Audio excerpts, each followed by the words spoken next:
The eviction notice felt like ice in Tamara Johnson's trembling hands. 3 months behind on rent. Final notice. Vacate within 7 days. The words blurred as tears filled her brown eyes. Standing in the empty bakery at 9 p.m., the ovens finally cool after another day of barely breaking even. Mama? Tamara quickly wiped her face, but not quickly enough. Her 8-year-old daughter Sophia stood in the doorway of the kitchen, her purple backpack still on her shoulders, those intelligent dark eyes taking in everything. The child was too perceptive, too aware of adult problems that shouldn't touch her yet. It's okay, baby. Mama's just tired. The lie tasted bitter. Tamara folded the notice and shoved it into her apron pocket, but Sophia had already seen it. Had already understood. Are we losing the bakery? Sophia's voice was small. Tamara couldn't answer. Her throat closed up. This bakery was everything. Her late mother's dream, passed down with recipes written in fading ink, with love baked into every measurement. When Mama died 2 years ago, Tamara had promised to keep it alive. When Sophia's father walked out shortly after, claiming he couldn't handle the responsibility of fatherhood, Tamara had poured everything into these 4 walls.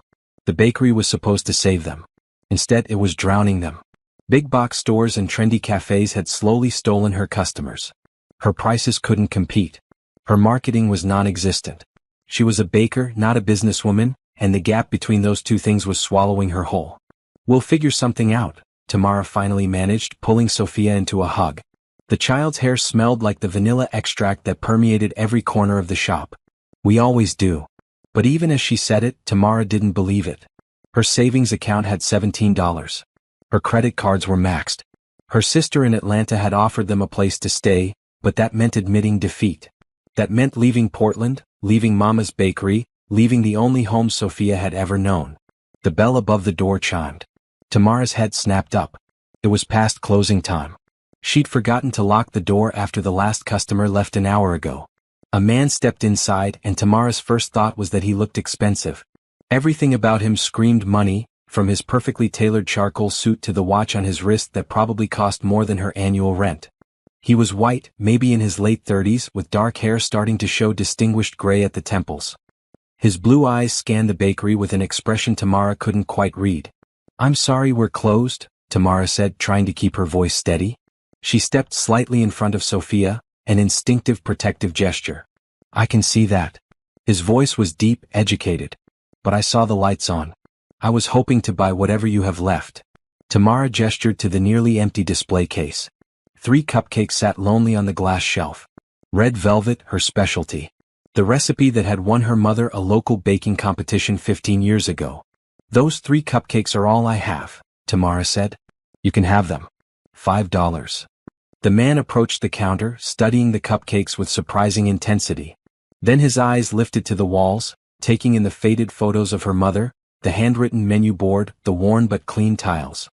His gaze lingered on Sophia, who was watching him with open curiosity. "You speak English," he said to Sophia, his tone conversational. "Yes, sir," Sophia replied politely. "Do you speak any other languages?" Sophia glanced at her mother, then nodded. "German.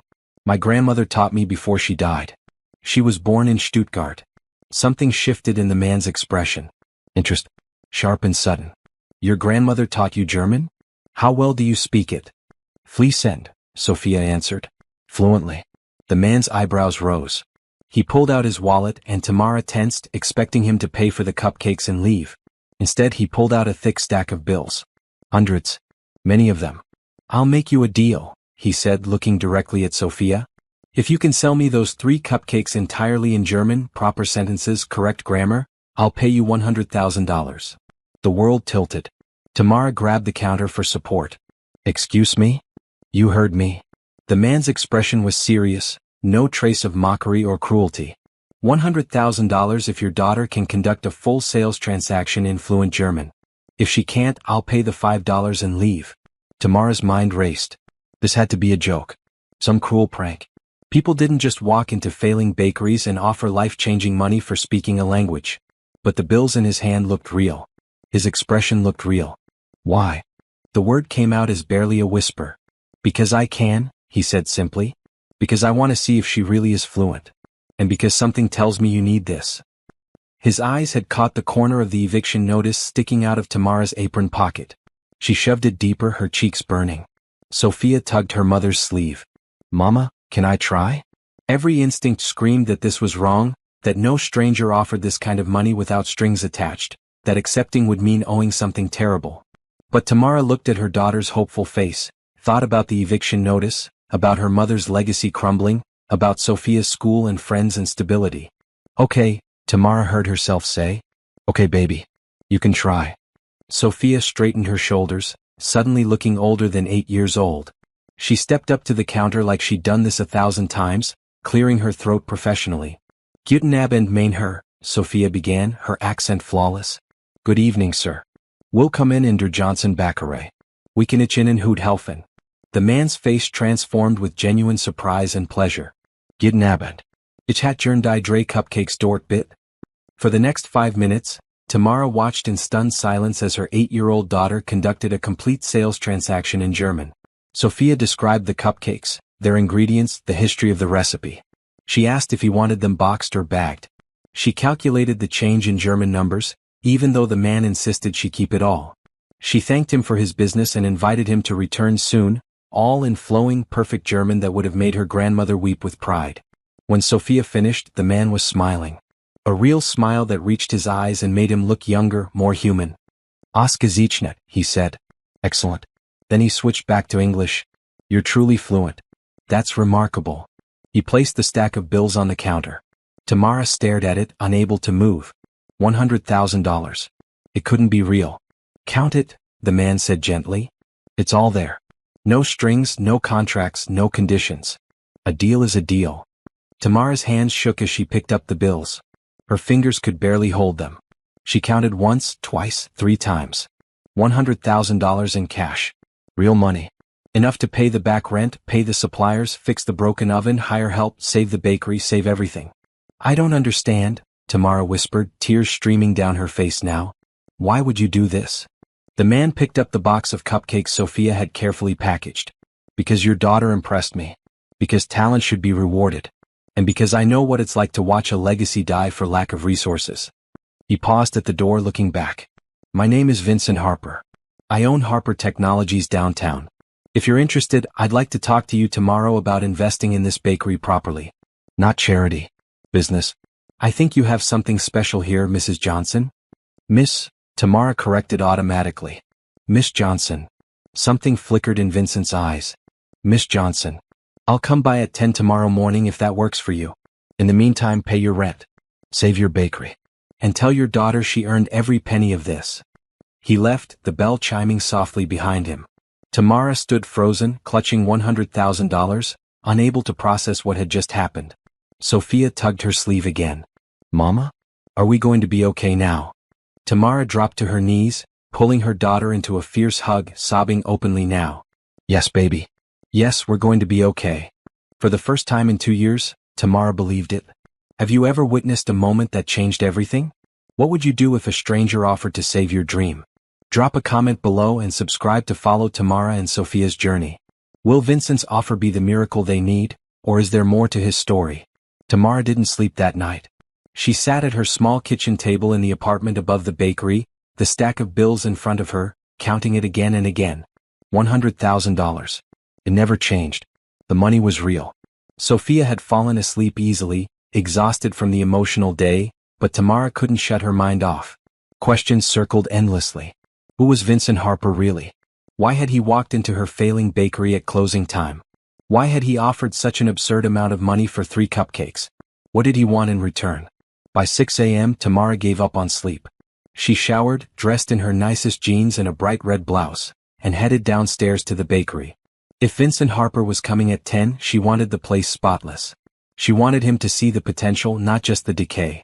She scrubbed counters until they gleamed. She swept and mopped the floors. She organized the shelves and polished the display case. She even climbed a ladder to dust the high corners and replace the burnt-out bulb over the door. By 9, the bakery looked better than it had in months. Then she started baking. Red velvet cupcakes, lemon bars, chocolate chip cookies, cinnamon rolls. The familiar rhythm calmed her racing thoughts. Flour and sugar and butter transformed into something beautiful under her hands. This was what she knew. This was what she was good at. At 9:45, Sophia came downstairs in her school uniform, A bright green dress with white collar. It smells amazing, Mama. Help me set these out? Tamara asked. Together they arranged the fresh pastries in the display case. For the first time in weeks it looked full. Abundant. Inviting. Tamara stepped back and felt a flicker of pride. At exactly 10 a.m. Vincent Harper walked through the door. He looked different in daylight. Less intimidating. He wore dark jeans and a blue button-down shirt with the sleeves rolled up, no tie. His hair was slightly messy, like he'd been running his hands through it. He carried a leather bag over one shoulder and held 2 disposable coffee cups. "Good morning," he said, offering one of the cups to Tamara. "Black coffee. I should have asked how you take it, but I figured we could start simple." Tamara accepted the cup cautiously. "Thank you." Vincent's eyes swept the bakery, taking in the changes since last night. "You've been busy." "I wanted you to see it properly," Tamara admitted. "Not just the mess it was yesterday." "It wasn't a mess yesterday. It was honest." Vincent gestured to the display case. "And this looks incredible. Did you make all of this morning?" Tamara nodded. Sophia bounced forward. "My mama is the best baker in Portland." Vincent smiled at her. "Guten Morgen, Sophia." "Guten Morgen, Herr Harper," Sophia replied, grinning. "I like her confidence," Vincent said to Tamara. "You're raising her right." Something in Tamara's chest loosened slightly. She gestured to the small table by the window. "Should we sit?" They settled in the chairs, Sophia hovering nearby until Tamara gently told her to go work on her homework upstairs. The child hesitated, clearly wanting to stay, but obeyed. Once they were alone, Vincent pulled a folder from his bag. "I meant what I said last night. I want to invest in your bakery. Not out of pity. I don't do charity. This would be a business arrangement." "I don't understand why," Tamara said bluntly. "You don't know me. You don't know anything about this place except that it's failing. I know your daughter speaks fluent German at 8 years old, which means you or someone in your family valued education enough to teach her. I know you're still here fighting to keep this place alive instead of giving up. I know the quality of what you bake. I ate those cupcakes last night and they were exceptional. And I know that sometimes good people with good products fail simply because they lack resources and knowledge, not because they lack talent." Tamara wanted to argue to maintain her skepticism, but his words rang true. "What exactly are you proposing?" Vincent opened the folder. "I did some research last night. Your mother, Grace Johnson, opened this bakery 23 years ago. She was known for traditional Southern recipes with a twist. She won several local competitions. When she died, you took over, but you were already a single mother working 2 jobs. You've been trying to run this place on determination alone, and it's not enough." Hearing her life summarized so clinically should have felt invasive. Instead, it felt like being seen. Like someone finally understood the impossible weight she'd been carrying. "What I'm proposing is a partnership," Vincent continued. "I invest capital to cover your debts, renovate the space, update equipment, and fund a proper marketing campaign. In return, I take a 30% stake in the business. You maintain full creative control over recipes and daily operations. I provide business expertise, connections, and funding." Tamara's hands tightened around her coffee cup. 30%?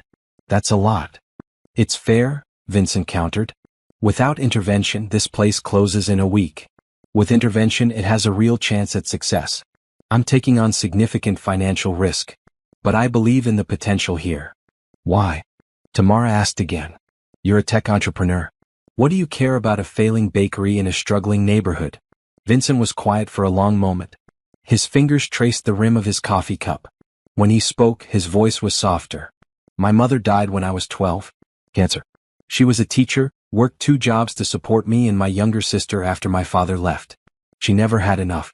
Enough money, enough time, enough help. She worked herself to death, literally. I built my company in her memory, but I've spent the last 15 years asking myself what the point of wealth is if I don't use it to help people who remind me of her." The raw honesty in his words cracked something open in Tamara's chest. "I'm sorry about your mother." "I'm sorry about yours," Vincent replied. "And I'm sorry about Sophia's father. I saw the records. He hasn't paid child support in 3 years. Tamara's jaw tightened.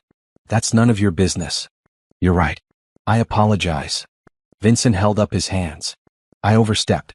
I just wanted you to know that I understand single parenthood is impossibly hard. And I respect what you're doing."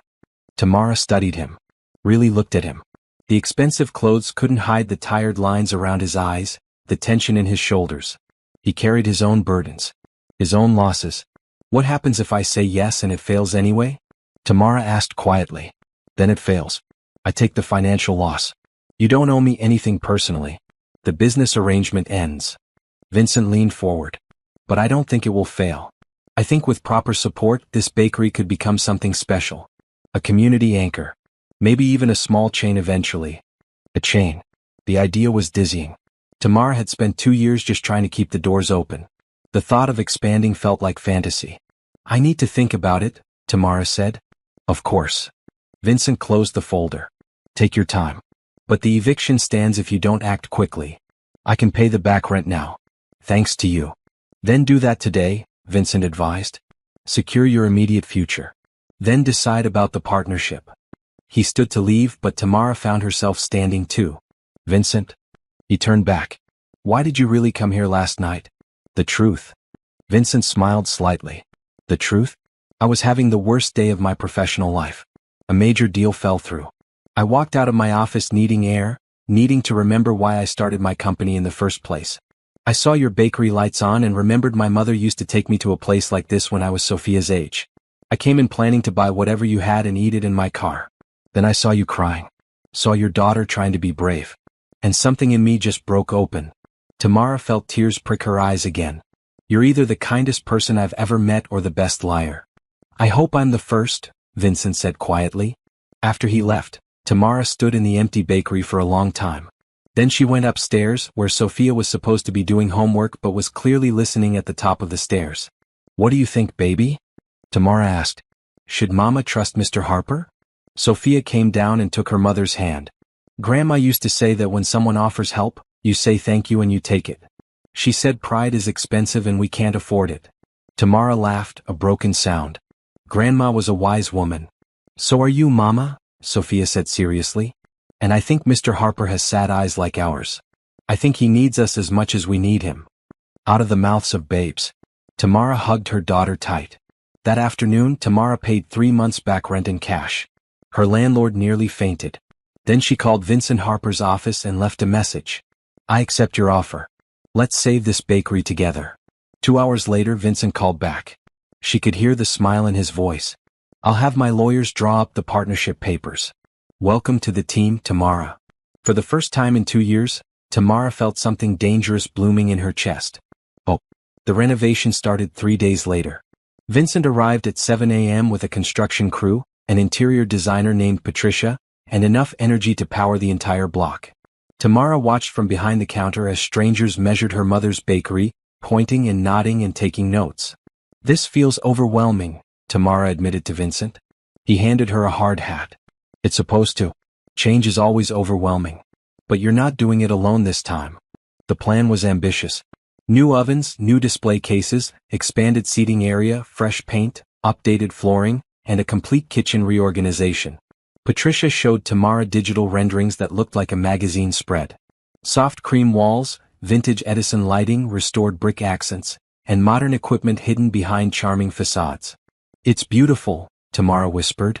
But it doesn't look like Mama's bakery anymore. Patricia, a black woman in her 50s with natural silver locks and a warm smile, squeezed Tamara's shoulder. Baby, we're keeping everything that matters. Your Mama's photos are staying on that wall. Her handwritten recipes are getting framed.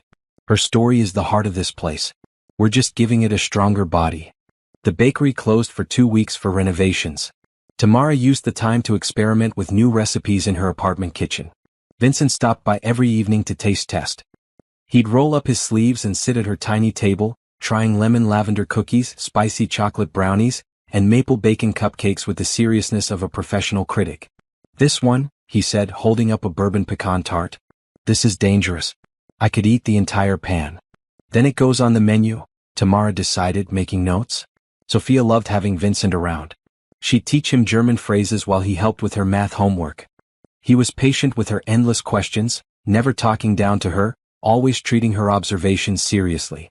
One evening Sophia asked, Mr. Vincent, why don't you have kids? Sophia, Tamara scolded, but Vincent waved her off. It's okay. That's a fair question. He set down his fork. I never found the right person to build a family with. I was too busy building my business. Now I'm in my late 30s wondering if I missed my chance. You're not that old, Sophia said matter-of-factly. And my mama is really smart and pretty. You should take her on a date. Tamara nearly choked on her coffee. Sophia Grace Johnson. Vincent's eyes met Tamara's across the table. Something electric passed between them.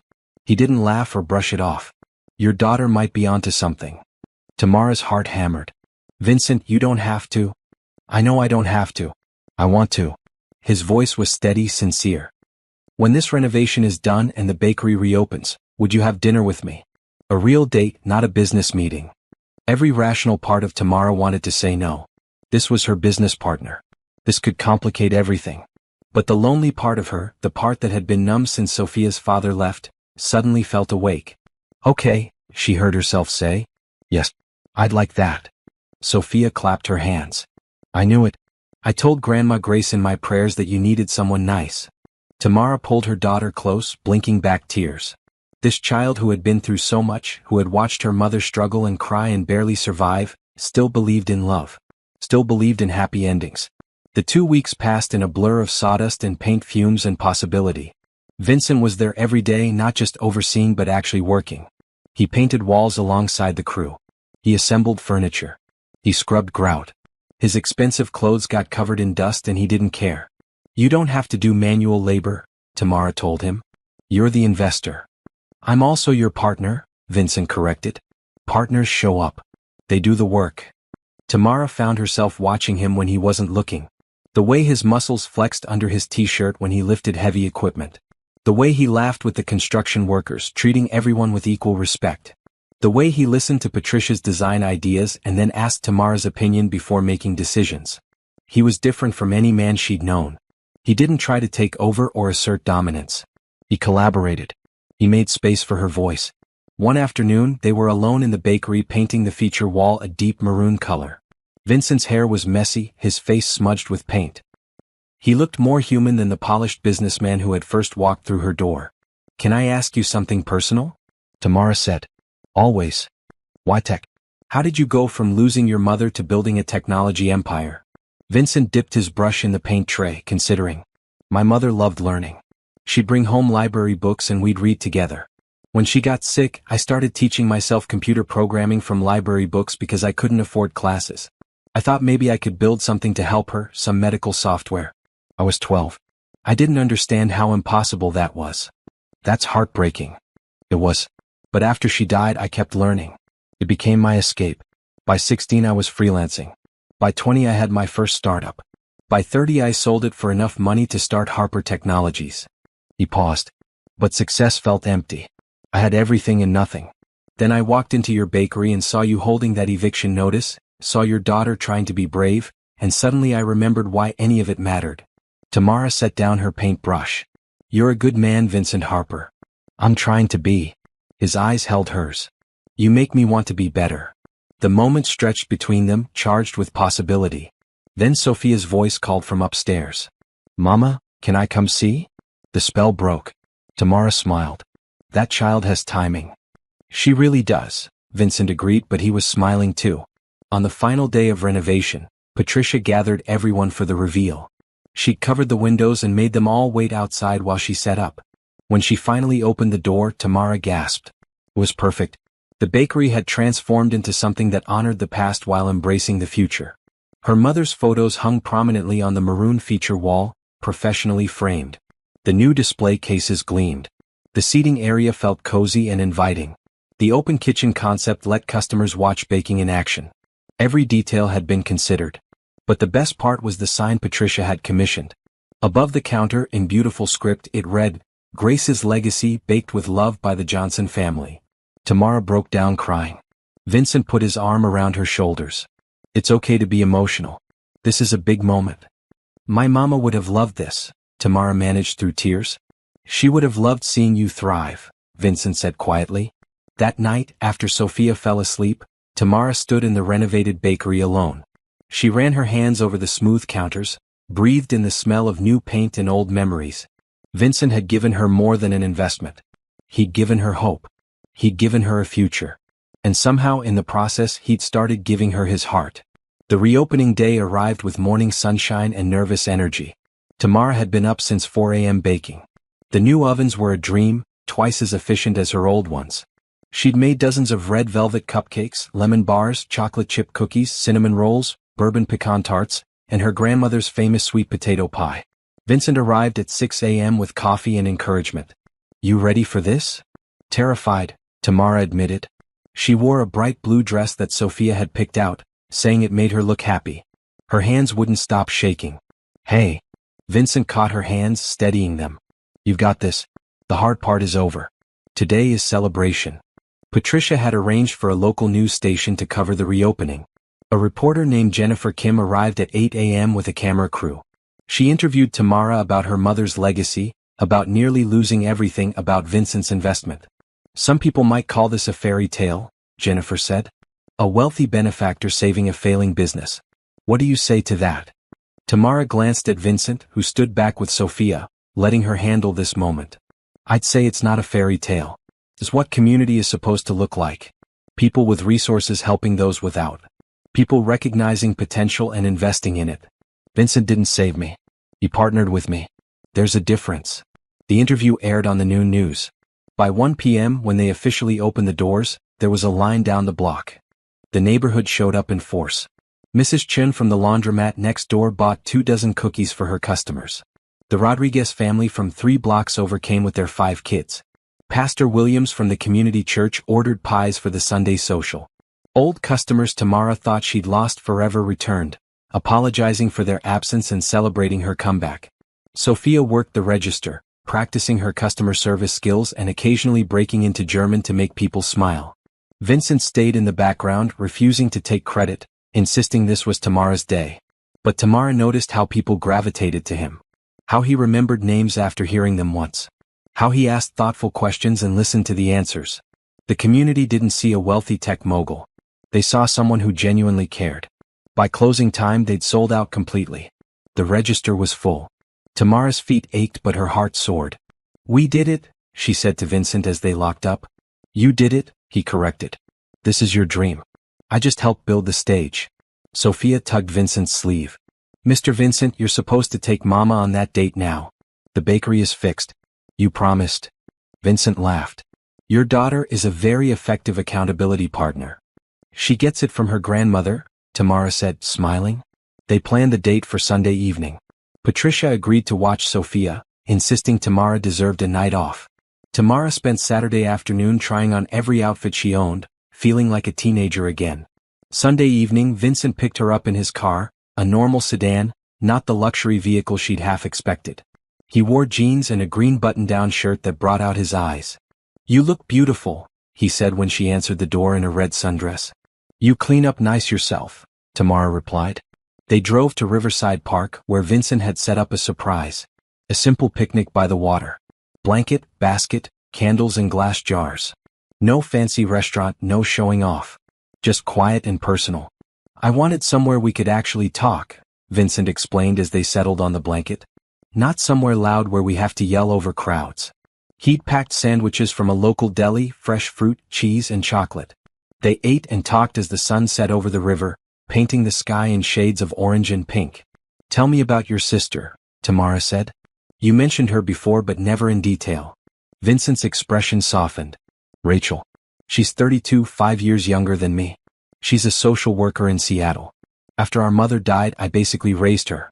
Made sure she finished school, went to college. She's the best person I know.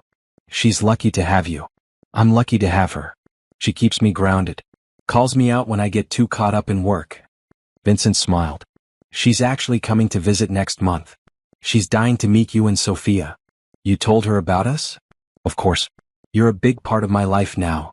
Vincent's eyes met hers. "Tamara, I need you to know something. This, between us, it's not part of the business arrangement. I don't want you to feel obligated or think my investment is contingent on anything personal." "I know that," Tamara said quietly. "I can tell the difference between someone with an agenda and someone who genuinely cares." "Good." Vincent reached for her hand. "Because I do care. More than I expected to. You and Sophia have changed my life. You've reminded me what matters. Building wealth is fine, but building connections, building something meaningful with people you care about, that's what actually fulfills you." Tamara's throat tightened with emotion. "Sophia's father used to say I was too much. Too emotional, too focused on the bakery, too attached to my mother's memory. He made me feel like I was failing at everything. He was wrong, Vincent said firmly. You're not too much. You're exactly right. Your passion for your mother's legacy is beautiful. Your dedication to Sophia is inspiring. Your capacity to keep fighting even when everything seemed hopeless is extraordinary. A tear slid down Tamara's cheek. How are you real? Vincent wiped the tear away gently. I could ask you the same thing. Do you know how rare it is to meet someone who values family and legacy over profit? Who teaches their child German just because their mother wanted to pass on that heritage? Who bakes with love instead of just following recipes? Sophia said you have sad eyes like ours, Tamara said. She was right. We're all a little broken, aren't we? Maybe. But maybe broken things can heal together. Vincent leaned closer. Can I kiss you? Tamara's heart raced. Yes. The kiss was soft, tentative, full of promise. When they pulled apart, both were smiling. They stayed by the river until stars appeared. They talked about everything. Childhoods and dreams, failures and hopes, fears and possibilities. Tamara couldn't remember the last time someone had listened to her so completely. Vincent made her feel seen, valued, important. When he drove her home, Sophia was waiting up despite Patricia's best efforts. How was the date? Perfect, Tamara said honestly. Did he kiss you? Sophia demanded. Sophia. Vincent laughed. Yes, I did. With your mother's permission. Is that okay with you? Sophia considered this seriously. Yes, you make Mama smile. That's what matters. After Vincent left, Tamara put Sophia to bed and then stood at her window looking at the bakery below. 2 months ago, she'd been ready to lose everything. Now she had a thriving business and someone who made her believe in love again. She pulled out her phone and texted Vincent, "Thank you for tonight. For everything." His response came immediately, "Thank you for giving me a reason to remember what matters. Sleep well, Tamara." She fell asleep smiling, hope and possibility wrapping around her like a warm blanket. The weeks after their first date unfolded like a dream Tamara was afraid to wake from. Vincent became a constant, comfortable presence in their lives. He'd stop by the bakery before work, always with coffee for Tamara and a silly joke for Sophia. He'd return in the evenings to help close up, rolling his sleeves and washing dishes alongside Tamara while Sophia did homework at a corner table. The bakery continued thriving. Word spread about Grace's legacy. Food bloggers featured Tamara's red velvet cupcakes. The local paper ran a follow-up story. People came from across Portland to try her bourbon pecan tarts. Within 6 weeks, Tamara hired 2 part-time employees. Nicole, a culinary student at the community college, and James, a retired baker who missed the work. Having help changed everything. Tamara could actually breathe. She could take Sophia to the park after school. She could experiment with new recipes without the panic of falling behind. She could have a life beyond survival. Vincent was careful never to overstep. He offered business advice when asked but didn't push. He showed up consistently but respected boundaries. He included Sophia in their time together but also made sure Tamara knew he wanted her for herself, not just as a package deal. Though Sophia is pretty great, he admitted one evening as they watched her teach James some German phrases. She's smart and kind. You're raising an amazing human. I'm trying, Tamara said. Some days I worry I'm messing her up. Single-parent guilt is real. You're doing better than most 2-parent households I know. Vincent's hand found hers. She's confident, compassionate, multilingual, and has a strong moral compass. That's all you, Tamara. These small moments of affirmation meant everything. Sophia's father had only criticized. He'd pointed out Tamara's failures and walked away. Vincent celebrated her successes and stayed. One Saturday, Vincent invited them to his house for the first time. Tamara had imagined a sterile modern mansion, all glass and chrome. Instead, they pulled up to a comfortable craftsman-style home in a tree-lined neighborhood. Not small but not ostentatious either. It felt like a home, not a showpiece. "This is where you live?" Sophia asked, eyes wide. "This is it. Come on, I'll give you the tour." Inside was warm and lived in. Family photos on the walls, his sister Rachel's artwork displayed prominently, books everywhere. The kitchen was clearly well used, not just for show. Tamara relaxed immediately. Vincent had set up a baking station in the kitchen. Ingredients measured out, recipes printed, aprons waiting. "I thought we could bake together. Sophia can teach me properly this time." They spent the afternoon making cookies. Vincent was terrible at it, adding salt instead of sugar at one point, somehow getting flour in his hair. Sophia found this hilarious. Tamara found herself laughing harder than she had in years. "You're hopeless," she teased, rescuing a batch from burning. "I'm hopeless at baking," Vincent agreed. "But I'm very good at taste testing. That's an important role." After baking, they watched a movie curled up on Vincent's comfortable couch. Sophia fell asleep between them halfway through. Vincent carefully lifted her and carried her to his guest room, settling her on the bed with a gentleness that made Tamara's heart ache. "You're good with her," Tamara said when he returned. "She makes it easy." Vincent sat close to Tamara, close enough that their shoulders touched. "Can I be honest about something?" "Always." "I'm falling in love with you." The words came out quiet but certain. "I know it's fast. I know we agreed to take things slow. But I've never felt like this before. You and Sophia, you've become the best part of my days. I wake up thinking about you. I go to sleep thinking about you. And I needed you to know." Tamara's heart hammered. Every instinct screamed to protect herself, to not trust this, to remember that men leave. But looking at Vincent, seeing the vulnerability in his eyes, she couldn't lie. "I'm falling in love with you too," she whispered. "And it terrifies me." "Why?" "Because I can't afford to be wrong again. Last time I trusted someone, he left me pregnant and alone. I can't put Sophia through that. I can't put myself through that." Vincent took both her hands. "I understand that fear. But Tamara, I'm not him. I don't make promises I can't keep. I don't start things I won't finish. When I commit fully. And I'm committed to you. To Sophia.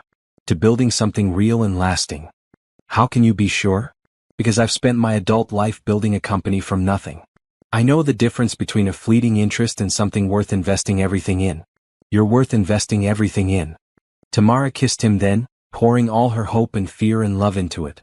When they broke apart, both were breathless. "I want this," Tamara said. "I want to try. Really try. Then we will. Together." They talked until midnight, making plans and dreaming about futures. Vincent wanted to meet Tamara's sister in Atlanta, wanted his sister Rachel to meet Sophia, wanted to take them all on a trip to the coast. He talked about expanding the bakery, maybe franchising the model to help other struggling bakers. He talked about 5 years from now, 10 years from now, always including Tamara and Sophia in those visions. When Tamara finally drove home with sleeping Sophia in the back seat, she felt light. For so long, life had been about survival. Now it was about living. The next morning at the bakery, Vincent showed up with flowers.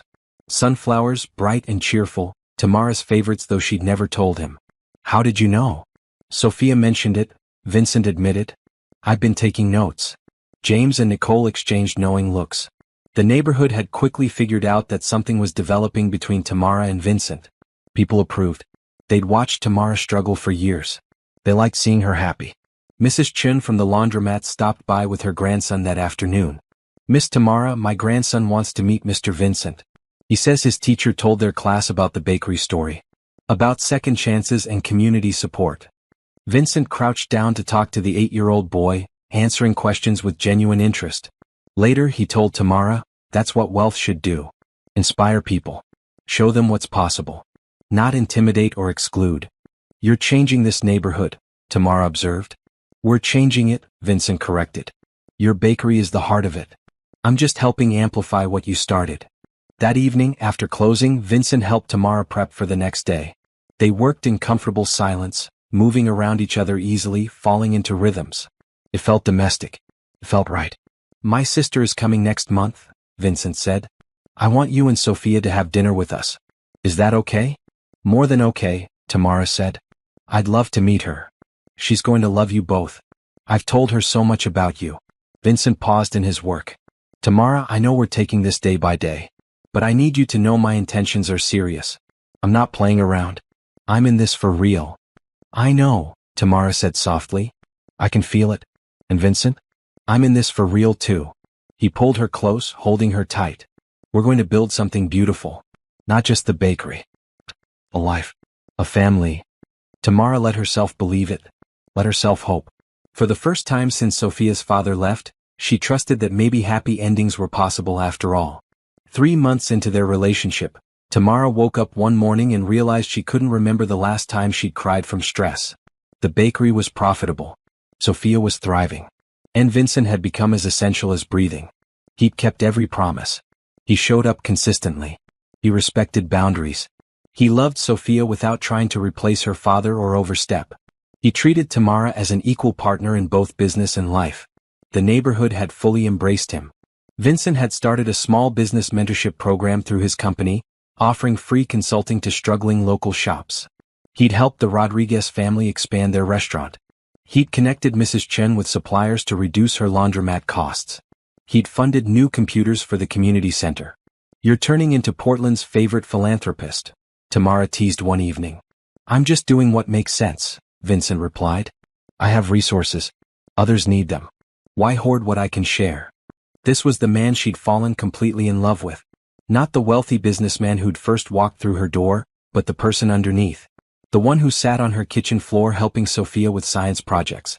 The one who learned to bake chocolate chip cookies halfway decently. The one who held Tamara when she had nightmares about losing everything again. In return, Tamara had helped Vincent remember how to live. His sister Rachel had told Tamara during her visit, "I haven't seen my brother this happy in 15 years. He was so focused on success that he forgot about joy. You and Sophia brought joy back." Rachel had been wonderful. A tall woman with Vincent's dark hair and sharp intelligence, but warmer, more outwardly emotional. She'd bonded with Sophia immediately, teaching her card games and listening to her ramble about school. She'd hugged Tamara tight and whispered, "Thank you for loving my brother. He deserves this." The four of them had spent a weekend together exploring Portland. Vincent had watched his sister and Sophia with such happiness that Tamara had teared up. "This is what family looks like," he'd said quietly. "I haven't had this since our mother died."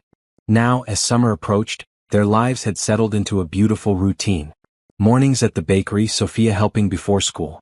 Afternoons with Nicole and James running things while Tamara picked Sophia up and they spent time together. Evenings with Vincent, sometimes at the bakery, sometimes at his house, sometimes just walking through the neighborhood. Vincent had started teaching Sophia basic coding. "If she's this good with languages, she'll be amazing with programming languages too," he explained. Sophia took to it naturally, creating simple games and animations that she proudly showed her mother. "I'm going to work with computers like Mr. Vincent," Sophia announced. "But I'll also bake like you, Mama. I can do both." "You can do anything you want," Tamara assured her. One Saturday Vincent took them to the coast. They drove 2 hours to Cannon Beach, where Sophia had never been. She ran through the waves, collected shells, and insisted on building the world's largest sandcastle. Vincent helped, taking her architectural directions seriously. Tamara watched from a blanket, heart full to bursting. This was the life she'd dreamed of when Sophia was born.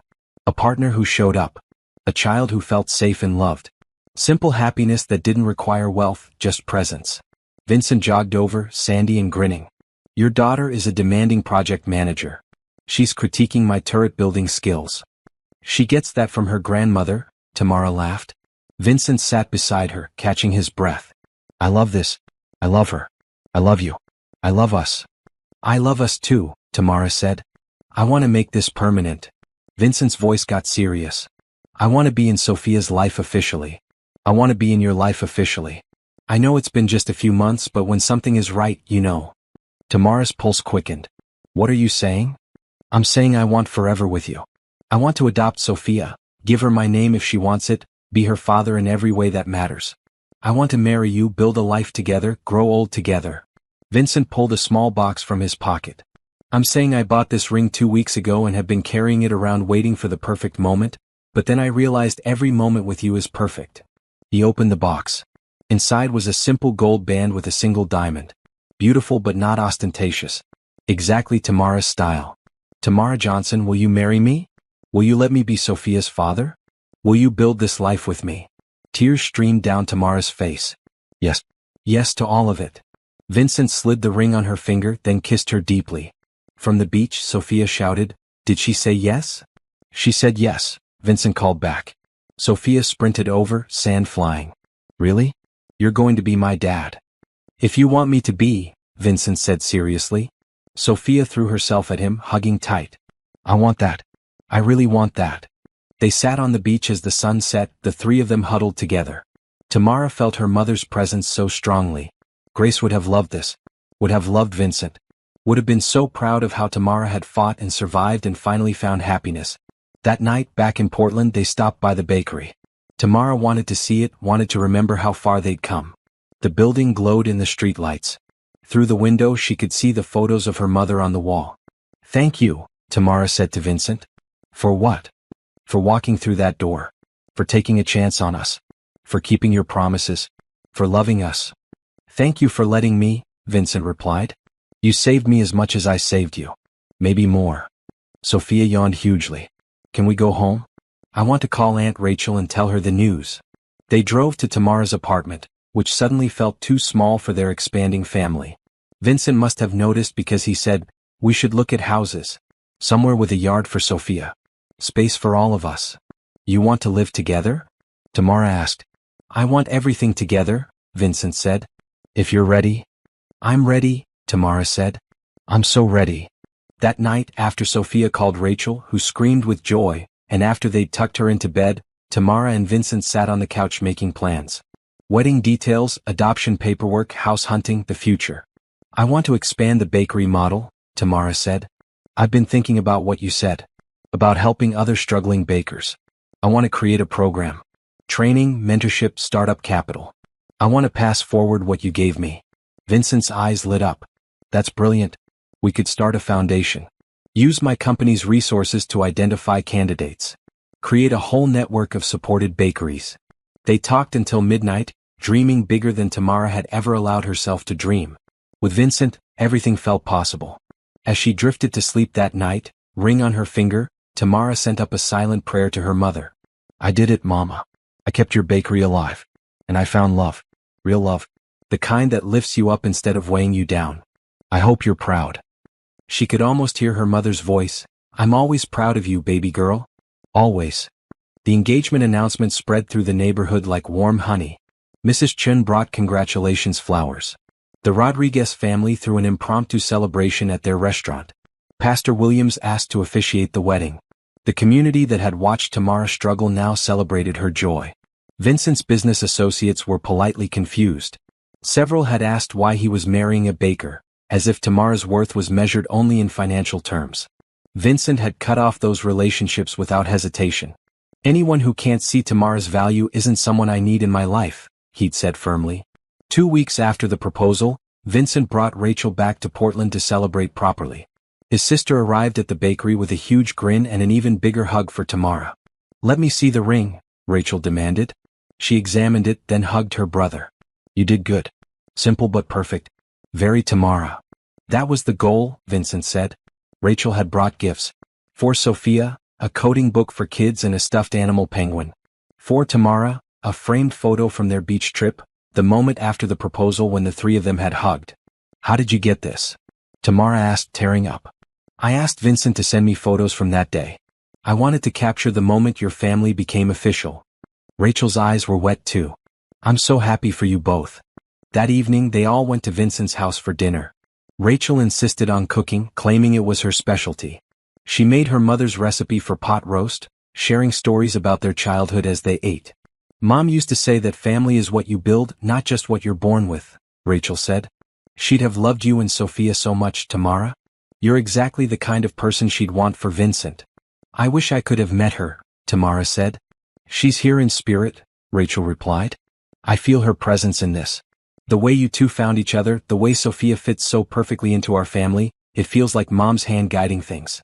After dinner, Rachel pulled Tamara aside. Can we talk? Just us. They went to Vincent's back porch, sitting on the steps under the stars. Rachel was quiet for a moment, then said, I need you to know what you've done for my brother. Vincent has always taken care of everyone else. After Mom died, he raised me.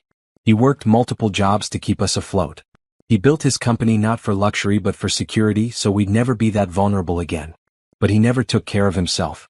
Never let anyone take care of him. He deserves to be cared for, Tamara said. He does. And you do that. You see him, not his money. You challenge him to be better. You've given him something to come home to besides empty success. Rachel took Tamara's hand. I'm trusting you with my brother's heart. Please don't break it. I won't, Tamara promised. He's too important to me. To us. Good. Because you're stuck with me as a sister now. Rachel smiled. And I'm very protective. I'd expect nothing less, Tamara said, smiling back. The next day, Vincent took them to his company's headquarters. Harper Technologies occupied 3 floors of a downtown building. Employees greeted Vincent warmly, clearly respecting him as a boss. He introduced Tamara and Sophia to everyone they passed, pride evident in his voice. In his office, which had a stunning view of the city, Vincent showed them the charitable foundation he'd mentioned. "This is what I wanted to share with you. Harper Foundation has been funding scholarships and small business grants for 5 years. But I want to expand it. Add a specific program for food entrepreneurs. Bakeries, restaurants, food trucks. And I want you to help run it, Tamara." "Me?" Tamara's eyes widened. "You understand what struggling food businesses need because you lived it. You know the community. You have the perspective I lack." Vincent pulled up plans on his computer. "We'd identify candidates, provide capital, mentorship, business training. Everything I did for you but systematized. We could help dozens of people." Tamara felt overwhelmed. "Vincent, I'm still learning to run one bakery successfully. Which makes you perfect. You remember what it's like to struggle. You won't lose touch with that reality." Vincent turned to face her fully. "You don't have to decide now. But I want you to know I see you as more than my fiancé. You're smart, capable, and you have insights that could change lives. I value your mind as much as I love your heart." This was why Tamara loved him. He saw her potential, believed in her capabilities, trusted her judgment. Sophia's father had made her feel small. Vincent made her feel powerful. "Can I think about it?" Tamara asked. "Take all the time you need," Vincent assured her. That evening, back at the apartment, Sophia was unusually quiet. Tamara found her in her room, staring at her homework without actually doing it. "What's on your mind, baby?" Sophia looked up. "If Mr. Vincent adopts me, will I have to stop calling you Mama? Will I have to call him Dad?" Tamara sat on the bed, pulling Sophia close. "You never have to call anyone anything you're not comfortable with. Vincent becomes your dad legally, but what you call him is your choice. And I'll always be your mama. Nothing changes that." "But what about my other dad? The one who left?" This was the conversation Tamara had been dreading.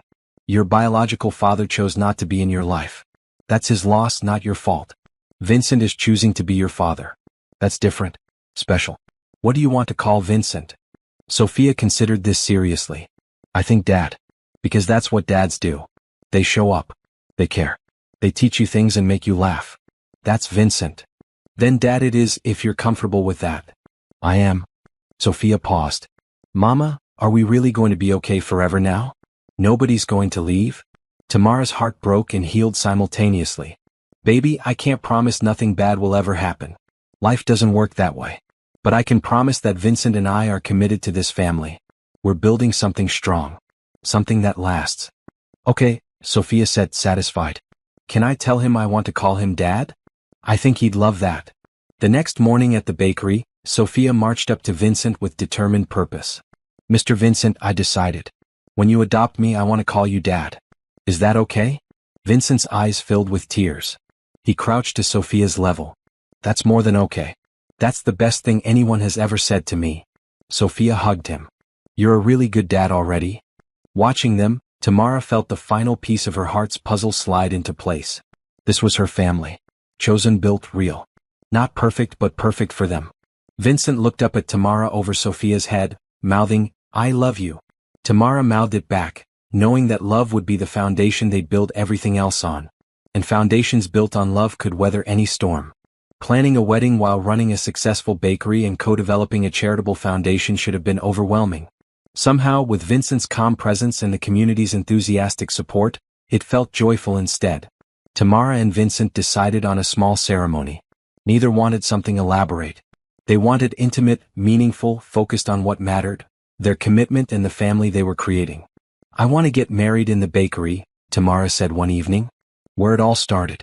Where you walked in and changed our lives." Vincent smiled. "I love that idea. Full circle." They set the date for 3 months away, early September. Enough time to finalize adoption paperwork and get everything organized, but not so long that waiting felt interminable. The adoption process moved surprisingly quickly. Vincent's lawyers were efficient, and since Sophia's biological father had abandoned all parental rights years ago, there were no legal obstacles. The court date was set for the same week as the wedding. "We're making everything official at once," Vincent said. "Marriage, adoption, family. All of it." Sophia was involved in every decision. She helped choose flowers, picked out her flower girl dress, a bright green that made her glow, and insisted on writing part of the ceremony herself. "I want to tell everyone why you're the best dad," she explained to Vincent. I have a whole speech planned. I can't wait to hear it, Vincent said, visibly moved. The neighborhood embraced the wedding preparations like a community project. Mrs. Chin offered to provide the flowers at cost. The Rodriguez family insisted on catering. Pastor Williams would officiate. James and Nicole promised to help decorate the bakery the night before. Patricia, the designer who had renovated the bakery, returned to help transform it into a wedding venue. We'll keep it open and beautiful, she said. Ceremony in the main space, reception using the seating area. It'll be magical. 2 weeks before the wedding, Rachel returned to Portland to help with final preparations. She stayed with Vincent but spent most of her time with Tamara, helping address invitations and organize details. You know Vincent is a wreck, right? Rachel said, laughing. He's terrified he'll cry through the whole ceremony. He probably will, Tamara said. I probably will too. Sophia definitely will. It's going to be very emotional. Good, Rachel said firmly. Weddings should be emotional. They're about love. Love deserves tears. The bakery continued thriving even amid wedding chaos. Word had spread about the upcoming ceremony, and customers were genuinely excited. People brought small gifts, offered help, shared their own wedding stories. The sense of community support was overwhelming. Vincent had finalized the foundation plans. They'd identified 5 food entrepreneurs in the Portland area to receive the first round of support. Tamara would officially join as co-director after the wedding. The paperwork was ready. The funding was allocated. They were going to change lives the way Vincent had changed hers. I'm nervous about the responsibility, Tamara admitted. What if I mess up? What if I give bad advice? You won't, Vincent assured her. And if you make mistakes, we'll learn and adjust. This is a journey. We're in it together. The day before the wedding, close friends gathered at the bakery to decorate.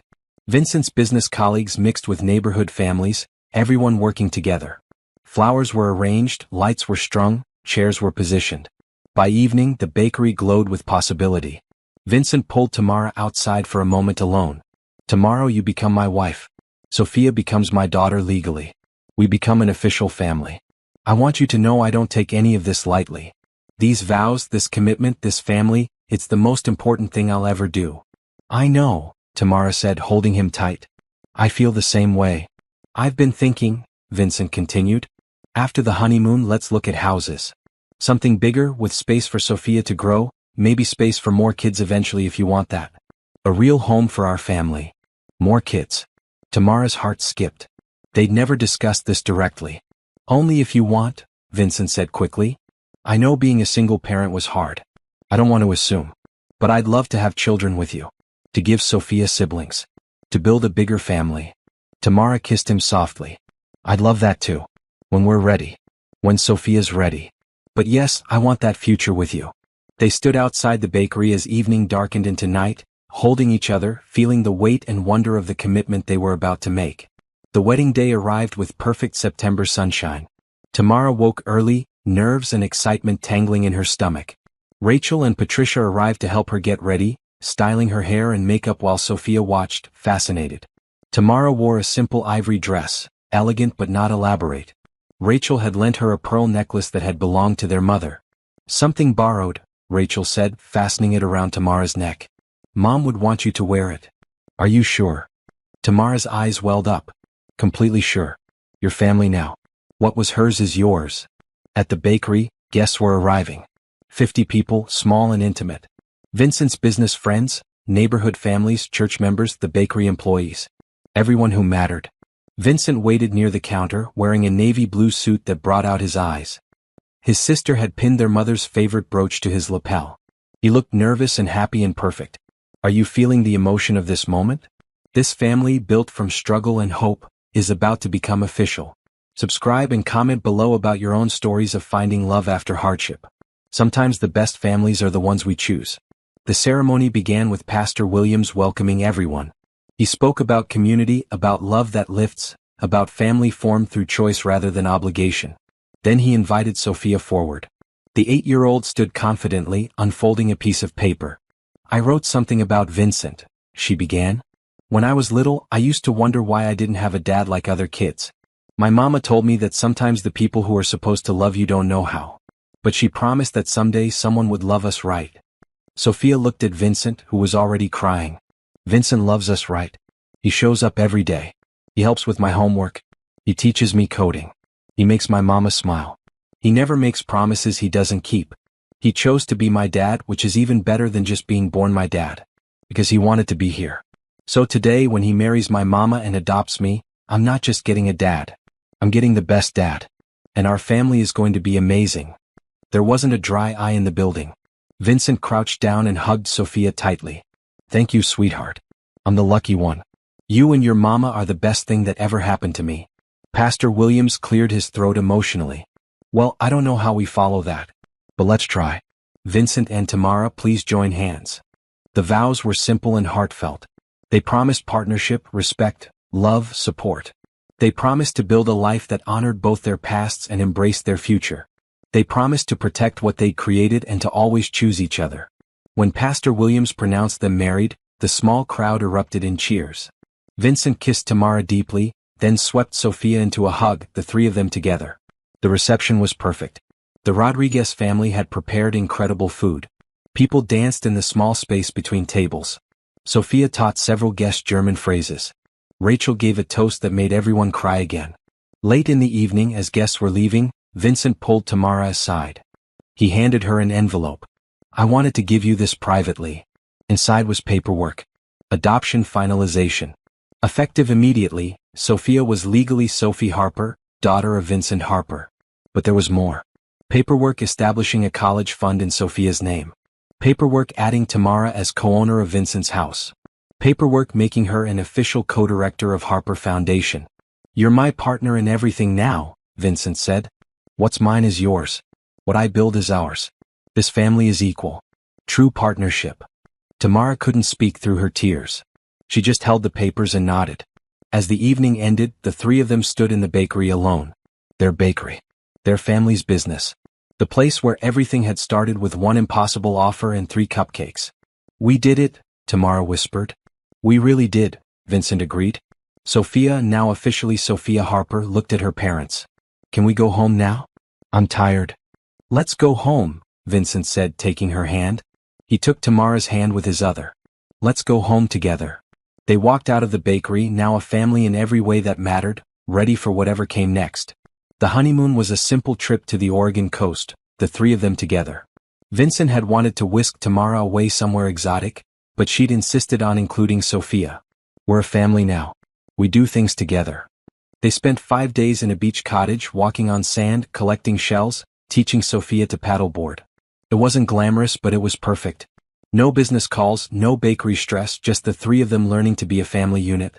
On the last evening, as Sophia slept in the cottage, Tamara and Vincent sat on the porch watching stars. I've been thinking about the foundation, Tamara said. I want to add something to the program. Not just capital and mentorship, but community building. Teaching people to support each other the way our neighborhood supported us. Vincent squeezed her hand. Tell me more. They talked late into the night, refining ideas, dreaming bigger. By the time they went to bed, they had the framework for an expanded program that would change the Portland food scene. Returning home felt different now. They went to Vincent's house, which was now officially Tamara and Sophia's home too. Over the next month, they moved Tamara's belongings from the apartment, slowly transforming Vincent's bachelor space into a family home. Sophia picked out paint colors for her new room. Vincent built her a reading nook by the window. Tamara reorganized the kitchen to accommodate her baking experiments. They adopted a dog, a gentle golden retriever named Honey, who became Sophia's constant companion. The bakery continued flourishing under James and Nicole's capable management during Tamara's reduced hours. She still came in daily, but now could leave early to spend time with Sophia after school. The work-life balance she desperately needed was finally achievable. Harper Foundation launched its food entrepreneur program in November. The 5 selected candidates were diverse. A Vietnamese woman wanting to open a pho restaurant, a young black man with a taco truck dream, a retired teacher starting a pie shop, a disabled veteran building a sandwich business, and a single mother planning a soul food cafe. Tamara met with each one individually, sharing her story, offering advice, listening to their dreams and fears. She saw herself in every face. The desperation, the hope, the determination. She understood viscerally what they needed to succeed. You're amazing at this, Vincent told her after observing a mentorship session.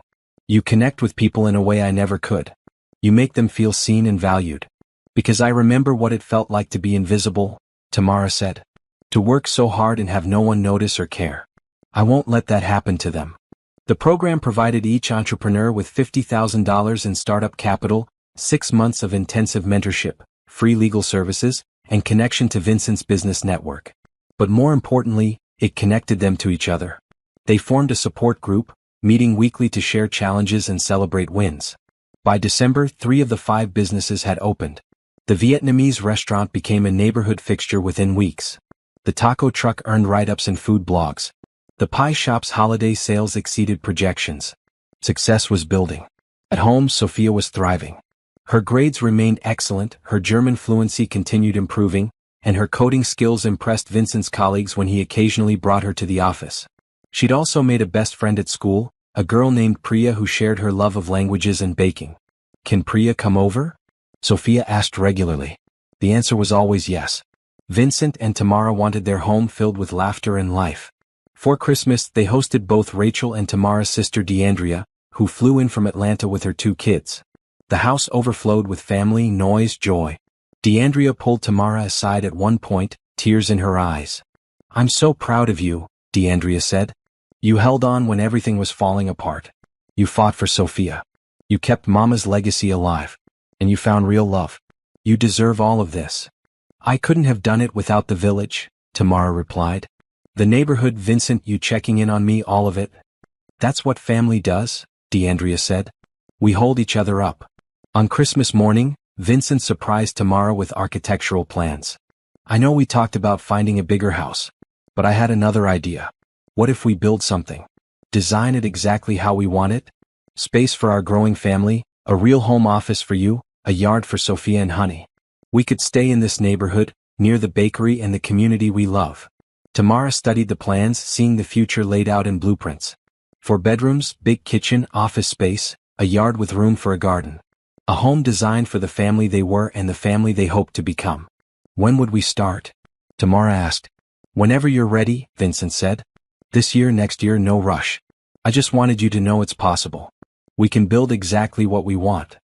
That evening, after family had left and Sophia was asleep, Tamara told Vincent she was pregnant. She'd suspected for a week but wanted to be sure before saying anything. The test that morning had confirmed it. Vincent's face transformed with joy. Really? We're having a baby? We're having a baby, Tamara confirmed, laughing and crying simultaneously. He held her carefully like she was precious glass. When do we tell Sophia? Let's tell her together. Tomorrow morning. They did, presenting it as a family announcement. Sophia's eyes got huge. I'm going to be a big sister? You are, Vincent confirmed. What do you think? Sophia considered seriously, then broke into a huge smile. I think this family keeps getting better. And it did. The new year brought news that all 5 foundation businesses were succeeding. The pregnant single mother's soul food cafe became so popular that she hired 3 employees within months. The disabled veterans sandwich shop earned a contract with a local college. The success stories multiplied. Tamara's pregnancy progressed smoothly. She glowed with happiness, finally able to enjoy the experience instead of facing it alone with fear like she had with Sophia. Vincent attended every doctor's appointment, read parenting books seriously, and started building a crib with Sophia's help. In May, they broke ground on their new house. Sophia planted a small tree at the future front yard, ceremonially christening the space. This is where our family will grow, she said solemnly. In June, construction was well underway. The frame was up, walls were going in. They visited the site regularly, imagining their future there. And on a warm evening in July, as the sun set over Portland and the bakery prepared for another successful day, Tamara stood with her family, Vincent's hand in hers, Sophia chattering about her summer coding camp, her pregnant belly round and full, Honey prancing beside them. She thought about the eviction notice that had nearly destroyed her world 2 years ago. About the impossible offer from a stranger. About the journey from desperation to joy. What are you thinking about? Vincent asked softly. About how far we've come, Tamara said. About how love and hope and kindness really do win if you hold on long enough. About how grateful I am for every moment of this. Vincent pulled her close, one hand on her belly where their new baby grew. Me too. Every single moment. They stood together as evening deepened, a family built on courage, choice, and commitment. A family that proved second chances were real and happy endings were possible. A family that would continue growing and loving and showing that sometimes the most beautiful stories start with the most difficult moments. 6 months after construction began, the new house was finished. A beautiful craftsman-style home with a wide porch, big windows, and the heart of a family poured into every detail. They moved in during a September weekend, neighbors helping carry boxes, Sophia directing traffic like a tiny general. The nursery was painted a soft yellow, gender-neutral and bright. Vincent had built the crib himself, a labor of love that took him 3 months. Tamara's grandmother's quilt hung on the wall, connecting generations. Sophia's room overlooked the backyard. She'd chosen lavender walls and had already covered them with maps of countries whose languages she was learning. Her coding textbooks lined the shelves next to baking cookbooks. She was becoming the perfect blend of her parents. In October, Tamara went into labor 3 weeks early. Vincent drove calmly to the hospital while Sophia chattered nervously from the back seat, asking questions about whether the baby would like her, whether she'd be a good big sister, whether they'd teach the baby German. "You'll be the best big sister," Tamara promised through contractions. "Just like you're the best daughter." Rachel arrived at the hospital within hours, having jumped on the first flight from Seattle. DeAndrea video called every 30 minutes for updates. The bakery staff sent flowers. The community held its collective breath. At 2:47 a.m. on October 13th, Thomas Vincent Harper entered the world. 7 pounds, healthy lungs, his father's dark hair and his mother's brown eyes. Vincent cried holding his son for the first time. Tamara cried watching Vincent cry. Sophia cried because everyone else was crying, then declared her baby brother was perfect. "He looks like a Thomas," Sophia said seriously, studying the baby. "Strong and smart. Hello, Thomas. I'm your big sister. I'm going to teach you everything." They stayed in the hospital for 2 days, learning to navigate life as a family of 4. Vincent barely slept, just watched Thomas and Tamara with wonder. He'd helped raise his sister, but having his own child was different. This was his son. His family. His entire heart in human form. Coming home was chaos and joy. Honey was confused by the tiny crying human but protective, stationing herself near the nursery. Neighbors brought meals. The bakery sent a celebration cake. Rachel stayed for 2 weeks to help with the transition. Sophia took her big sister role seriously. She helped with diaper changes, sang to Thomas in German, and kept detailed notes about his sleeping and eating patterns. "I'm going to teach him to code when he's older," she announced. "And to bake. And definitely German." "He's lucky to have you," Vincent told her. The first months of Thomas's life were sleepless and wonderful. Tamara took maternity leave from the bakery and foundation, focusing on her baby and recovering from birth. Vincent worked from home as much as possible, refusing to miss moments with his son. In December they celebrated Thomas's first Christmas, the house full of family again. DeAndrea and her kids, Rachel, and even some of Vincent's business colleagues who'd become genuine friends. The community that had supported them through everything gathered to celebrate the newest member. "This is what I dreamed of," Tamara told Vincent late that night, baby Thomas asleep in her arms. "Not the house or the success, though those are wonderful. But this. Family. Love. Security. Sophia having a little brother. All of us together. We built something real," Vincent agreed. "Not just the business or the foundation but this family. This life." In January the Harper Foundation announced its expansion. Thanks to the success of the initial 5 businesses, they were funding 10 new food entrepreneurs. The program had attracted attention from other cities wanting to replicate the model. Tamara would return to work in March as co-director, with flexible hours to accommodate motherhood. The bakery continued thriving under James and Nicole's management. They'd become full partners in the business with Vincent's blessing. "They deserve ownership stake," he told Tamara. "They helped build this success." One February morning, Tamara bundled Thomas into his stroller and walked to the bakery. Nicole had texted that someone wanted to meet her. Inside she found a young woman, maybe 25, nervously holding a folder. "Mrs. Harper?" the woman said. "My name is Bethany. I read about your story. About how Mr. Harper helped save your bakery. I'm in the same situation you were. Failing bakery, single mom, about to lose everything.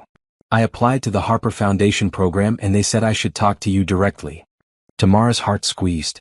She saw herself in this young woman's frightened eyes. "Come sit. Tell me your story." They talked for 2 hours.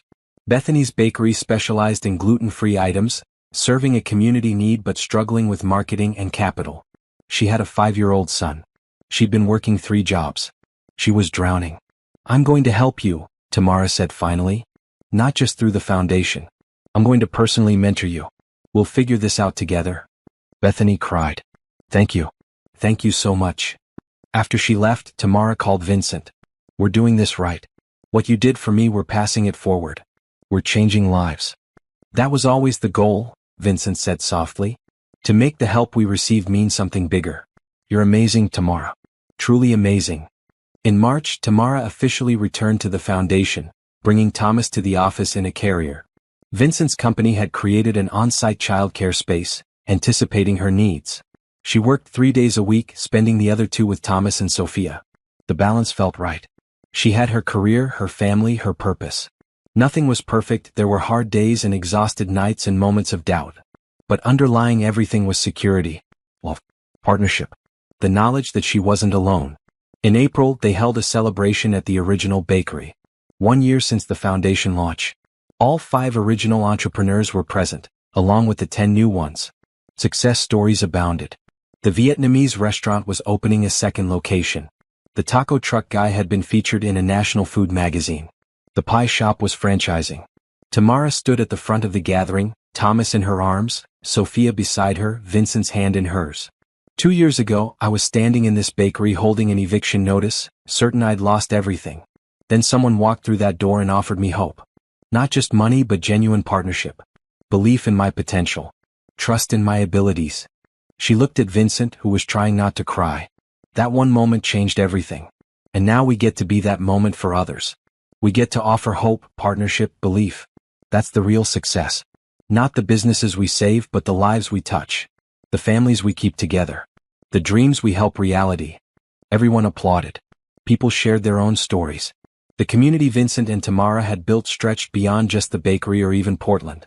They'd started something that could genuinely change how struggling entrepreneurs were supported. That evening back home they put the kids to bed together. Sophia read to Thomas in German while Vincent and Tamara watched from the doorway. Their family. Their life. Their happy ending that was really just a beautiful beginning. Later, sitting on their porch under the stars, Tamara leaned against Vincent's shoulder. I never thanked you properly. For everything. For believing in us. For loving us. For building this life with us. You thank me every day, Vincent said. Every smile, every success, every moment of this family existing. That's all the thanks I need. I love you, Tamara whispered. I love you too. All of you. This family. This life. Everything we've built and everything we'll continue building. Inside, Thomas started fussing. Sophia called out, Mama, he needs you. They went in together, parents to their children, partners to each other, proof that kindness and hope and love really do win. The bakery lights glowed down the street. Grace's legacy still standing, still thriving. A monument to perseverance and second chances. A reminder that sometimes the hardest moments lead to the most beautiful outcomes. And as Tamara picked up her son, surrounded by her family in the home they'd built together, she sent one final prayer to her mother. We made it, Mama. We really made it. The answer came not in words but in feeling. A warmth that wrapped around her heart. Her mother's love, still present, still guiding. And Tamara knew with absolute certainty that everything they'd been through, all the struggle and pain and fear, had been worth it. Because they'd built something real. Something lasting. Something beautiful. A family. A legacy. A love that would endure for generations. And that, in the end, was the sweetest success of all.